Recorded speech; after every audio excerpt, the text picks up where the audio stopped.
Magandang hapon sa inyong lahat. Ito na naman po inyong lingkod. Pag-uusapan na naman po natin itong 25 centavos na rare 2017 po ito. Marami pong nagsasabing mga kolektor na rare na ito.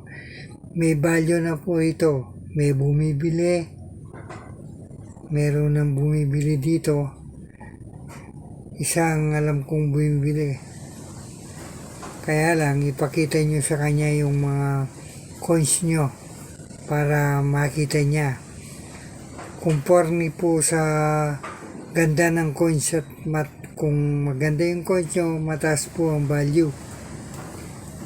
Ito sa akin nga po, gusto ko na rin ibenta dahil wala, nakatago lang.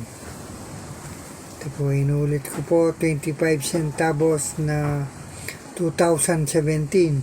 Ayan po, magaganda po yan. Ito yung hindi masyadong maganda, pero po ito, ipapakita ko sa inyo. Ito po. Ayan. Ayan, 2017. Ano po? Ito pa po. Para makita nyo. Ayan.